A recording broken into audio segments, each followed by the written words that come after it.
You are now tuned in to our Day's Athletics Audio Bites.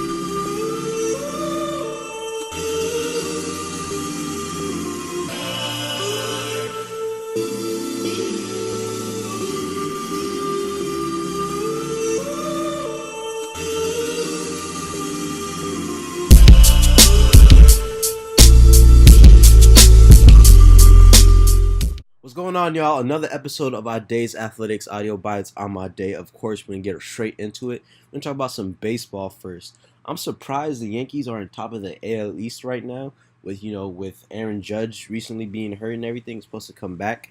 Um, I'm surprised they've been holding it down, but you can't say, we haven't even reached halfway yet. So the good things usually don't last this long, and when it comes to New York teams, they probably won't.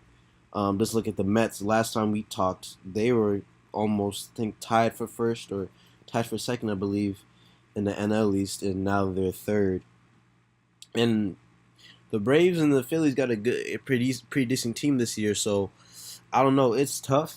Hopefully, they can still slide in when it comes that time into the playoffs, but it's not even. We're not even talking halfway yet. Like the Cubs are on top of the NL Central. Like really, I think we have so much more time to go. Even though the Cubs, even though they won a couple years back, I still think. Do you really see them above the Cardinals? And I don't know. We'll see. They're not too far. That's not a bad division because majority of those teams, the Pirates, the Cardinals, the Brewers, and the Cubs, they're all above either 500 or more. That's a pretty decent conference right there. In the NL West, we have the Dodgers. I think the last time we talked about them, they weren't doing so hot, but they've made a comeback now. Um, Phillies are on top of the NL East, of course, as usual. I think the Yankees just have to keep on, if they can just stay healthy, unlike the Mets, they have a chance. But I mean, like the Minnesota Twins are on top of the AL Central, like. It's been a crazy season so far, like above the Indians and the White Sox, and the White Sox aren't all that, but still, like above the Indians at least, that's crazy. But going into playoff talk now, we start with the Stanley Cup playoff finals. Um, we last time we talked, I gave some predictions. Obviously, they were kind of biased because I was really rooting for the Islanders, even though I was realistic and knew they weren't going to win, especially against the Bruins. I mean, the Bruins are like the almost like nearly like the Patriots of the NHL. Like they may not always win the championship every year, but like they're always a top team. I feel like every time I tune into hockey or hear about something, I always hear the Bruins names in that conversation. So as I said, I mean I predicted the Sharks to beat the Avalanche in the quarterfinals, but they didn't get it done against St. Louis. St. Louis is a pretty good team. They made some improvements, and against Boston though, I don't know. They let Boston score 4 straight last night in Game 1 in the finals, and they can't do that. They can't like 4 straight. So and plus Boston has the home field advantage. So I really don't see the Bruins losing it, choking, unlike the Milwaukee Bucks. And we're going to get right into that, too. I think I made the wrong prediction. Yeah, I believe I did predict the Bucks to beat the Raptors. But it's not my fault. It's not my fault. I really think Giannis, I thought even though Giannis is a superstar of that team, and, supposed to be the MVP this year, I think, for my Stanley Cup Finals predictions, I'd say Boston wins. I'd say like 4-2, something like that. I think St. Louis will win a game or two at home. But Boston has the home field advantage, and they're just a solid team. So I'd say like around 4-2. But I definitely would choose Boston to win that. Actually back to NBA and Giannis choking and stuff. I'd say Toronto. They really have no chance against Golden State. As projected, I thought Portland would win a game or two, but just with Nurkic, them not having Nurkic, and Nurkic isn't like a superstar or nothing like that. Obviously, he's not on the tier of Damian Lillard and CJ McCollum, even though he had a great regular season this year. He would have been a dominant inside presence because Golden State doesn't really have that. They have Bogut, but come on, let's stop. We all know that he's not the same. Bogut, they had Draymond, and he's a great player, but he's just undersized, and that Nurkic would have gave him problems. He would have gave him problems. So, do I see Toronto? But with this series, though, which is interesting, Toronto does have the home court advantage. So, and I don't see KD coming back. With KD, I feel like there's like a small perception that if KD comes back and re-injures himself, he's not going to get like a super max this season, or not going to get a huge contract by whoever he signs with, whether it's the Knicks, the Clippers, the Nets, the Lakers. Probably not the Lakers, but you get the point. He's going to get the money regardless. He could break his leg, break his foot. As long as it's not career-ending, he's still going to get his money. So I think he should still come back. Because I think if he doesn't come back, then people are going to be like, oh, they did it without him, so they really never needed him. And then that's going to get to KD's head. KD, man, he lets everything to get to his head, and it's like, man. Like, I've never seen somebody not ignore, like, tweets before. If you follow him on Twitter, you just on Twitter, on even IG, it's like, come on, man, you gotta reply. Even I don't reply to everything, man. Like, and I'm obviously not a superstar and nothing like that. And it's like, damn, man, like he replies back to everything, and it just, I don't get it. But anyways, I think he's probably, from what it seems like, this is no way in heck this is just an ankle injury. This has to be Achilles. I don't like to be that pessimistic person, a negative-minded person, but like it has to be. If he hasn't come back, there's no reports that he's been practicing or anything like that. So that has to leave you wondering, like, okay, it has to be a lot more serious than just an ankle injury. And I hope the best for him. I really hope KD can, he just moves on for this. And I'm really not that type of person at all that thinks the worst. When someone gets hurt, they think the worst. And Reggie Miller, even though Reggie Miller, I hate when he calls games on TNT and everything, he predicted it. We saw KD get hurt. He's like, oh, that's Achilles. And at first I was like, man, can you stop with that negative stuff, man? Like, come on. If he says it's an ankle, it's an ankle. But now it's like, okay, you haven't practiced. And they said it was they didn't say it was a serious ankle injury. They said it was like a mild, not a serious ankle injury. But now it's like, it seems this could be something serious. And if I really don't hope KD's holding out because he thinks he'll get less money this offseason because he'll get an injury, or he has a more than serious injury. Like, if you're going to be out the whole season or half a season, teams don't care, man. They're going to give you're still going to get a super max. It's Kevin Durant, man. If this was like a Jimmy Butler, or if this was like a Tobias Harris, and no shame on them. I love Tobias Harris. I think he's one of the most underrated players, even though he didn't really show up in the playoffs for Philly that much. He's still one of my favorite, like, non-superstar players in the NBA, especially because he's from New York. But KD, it's KD. So, like, he could, as long as there's nothing career-threatening, like nothing career-threatening at all, not like a Chris Bosh situation or anything like that. As long as it's something, it could be major, just not career-ending, he's still gonna get the super max because it's Kevin Durant. It's Kevin Durant, like arguably the best player in the league, for sure the best scorer. But come on, like I hope that's not why he's not holding out. But we don't know. We can only speculate, and I'm really not that type of person to speculate. But it either has to be he's afraid if he comes back and he re-aggravates whatever injury he has, it'll, damage the contract offers this offseason. Or he's just to the point where they don't need me. I'm done. I give up. Kind of like an Anthony Davis situation where Anthony Davis was like, yeah, I'm out of here. We wore the, Looney Tunes, that's all, folks, shirt at the last game of the season for New Orleans. But the crazy part about that Anthony Davis situation is like, man, are they going to trade him or what?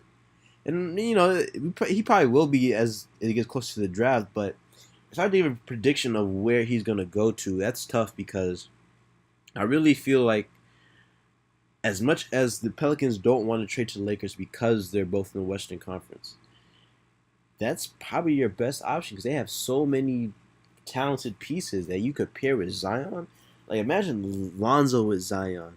Imagine you give them shooters like Kyle Kuzma and Brandon Ingram aren't great shooters, but they can score. And I think their shooting gonna get a lot more better as they get older. I'm a big Kyle Kuzma fan more than Brandon Ingram per se. But I mean, Magic Johnson's a huge fan. That whole Lakers situation is kind of messy too, especially after you see the Magic Johnson interview on First Take and everything. He calls out Rob Pelinka, who I never really liked as a front office guy. He was a former agent. I believe he should have just stayed an agent, but I mean, he's making money as a GM. I mean, basically thanks to Kobe. But I really think Jeannie Buss really she should have never. Well, she didn't fire Magic. Magic quit, but she should have never really let those other voices. You heard about people who were more involved with like cap space and stuff, trying to tell her about free agents and stuff like that, who were more on like the money and business side rather than the player personnel side. Tell her things and put stuff in her head, and it's like I can't be mad at what Magic Johnson did because him and Jeannie, he didn't want to hurt that relationship. They're still best friends and so good friends, and he's a big part of that family, and he's friends with all of them. And that's probably like a second family to Magic Johnson himself. So I think that the Lakers have lots of work to do, but I think they're gonna sign somebody. Whether I don't know, I think it either go either way. Either they're gonna get a lot more than we thought they would, or they're gonna get a little bit less than what we thought.